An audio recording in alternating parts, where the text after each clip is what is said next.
Hello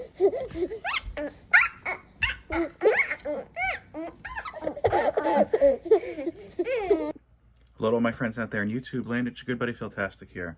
Welcome back to the channel. Today I'm going to bring you my overview of, or my review I guess is more accurate to say, of episodes 2 and 3 of the new Disney Plus Marvel series, Ironheart. Before I do that, I just want to say something. I know there's a lot of new people to my channel, and it's usually something that goes without saying, but I figure let me put it out there just in case. I know there's been a lot of press or negativity around Ironheart, only because of some of political ideologies that may be kind of displayed in the show, the actual character itself, and some other things like that. I can tell you that my reviews, in case you don't know me, are not based in anything like that. I don't know. It seems silly to me to worry about things like the affiliations or religious beliefs of fictional characters. Again, this is just my opinion on the show. If you have a different opinion, that's great. That's what the internet is for, amongst some other things that we're not going to mention here. But enough about that. Let's talk about Riri. I'll say this, episodes 2 and 3 are better than the first, although episode 2 does suffer from a lot of the pacing issues that I said episode 1 had. Oh, and I should note, there's going to be some spoilers here. I tend to think, though, that the bigger problem in this show is not necessarily the pacing or even some of the performances, which, to be honest with you, with the exception of the Hood, just kind of not there for me. I think the overall issue is that we've never had the opportunity to really get to know Riri and really embrace her. Think about this. When you see Tony Stark in that tunnel, bashing away, making that first Iron Man Mach 1 suit in the original film, you already know he's this kind of playboy type. He's been, kidnapped. You're emotionally invested.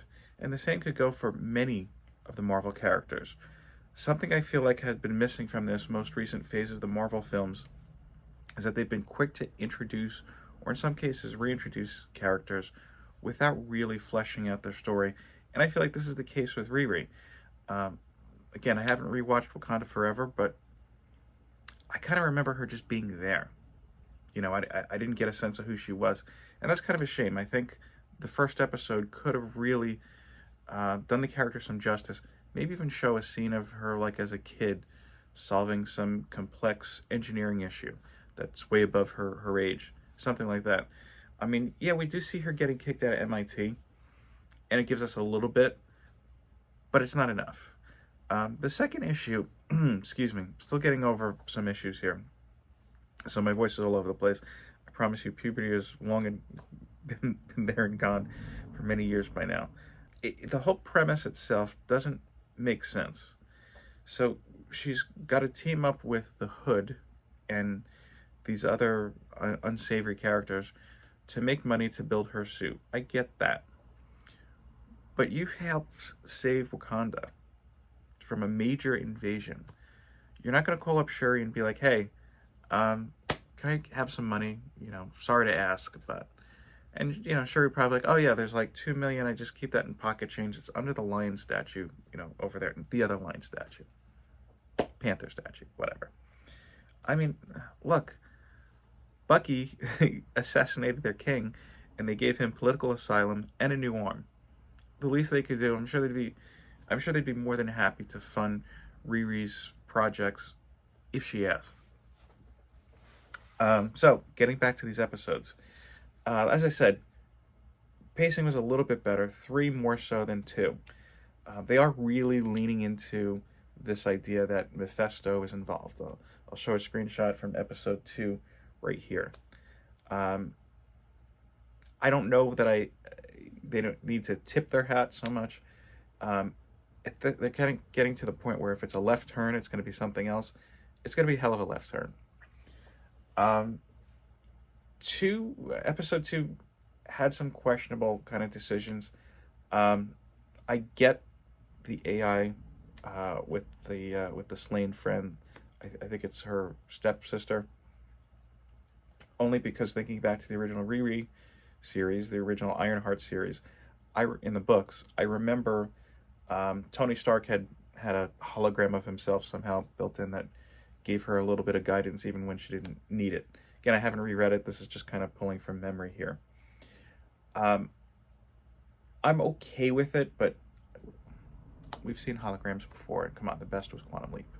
I know that was a while ago, especially for some people watching, but just my opinion. I do think they have the opportunity, if they want to tell a good story about grief and overcoming loss and whatnot. Similar to Moon Knight. I thought that was one of the highlights of that series. I don't know that they're going to lean into it. That's not my sense, at least here. I do like that they're trying to establish, this is in episode 3, a moral compass with Riri, where she kind of like, well, you guys are criminals, I'm not. And they're like, now you're a criminal too, whether you like it or not. And I like this idea they're questioning, how far would you go for your goal? But as I said earlier, it's clearly not a path they need to take. The other thing that kind of mystified me about episode 2, they take a lot of time to introduce Joe, and that is a bit of a payoff or something interesting happens with him in episode 3. I could tell you that. Episode 2, I just, like, why am I watching this guy? Why are they getting along so well? Why was she able to coerce him to do what she wanted to? It didn't make much sense to me. And then it was kind of an awkward transition going from like her building the suit in this guy's, I don't know what you want to call it, secret hideout, to seeing a fight scene, and the whole time they've got Shaka Khan playing in the background. Doesn't like really go well for an action scene, in my opinion, but I don't know. It worked until it didn't, if that makes sense. As I said, episode 3 definitely picked up the pace, definitely put together some interesting pieces with Joe. I will say this, I think the mother is the most wasted character in the show. I feel like she's just there to kind of question. It's too passive of a role.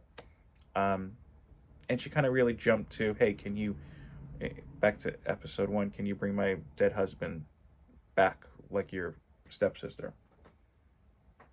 I don't know. Didn't sit well with me. As I said, episode 3, a lot more action, a lot more going on, a lot more Hood. I think he's really the standout in this whole series. They do tease things to come, why don't we say, at the end of episode 3. I still don't know how I feel about it. Again, they're really pulling into this. I'll say this, I thought his cousin John may have actually been Mephisto or some greater being, and they were going to do a switcheroo. And I was kind of basing that on, he was kind of overly assertive, I thought, especially at the beginning of the episode, what he does with Clown. And then you look at his tattoos, he's got a 21 tattoo. I have tattoos. I don't know the meaning behind tattoos. I looked it up, 21, and there's a couple different options, and one of them derives from some anime series I'm not familiar with. Sorry, I'm not a big manga or anime guy. And apparently the character has a tattoo of a 21 to signify slavery to something, or he's a slave to something.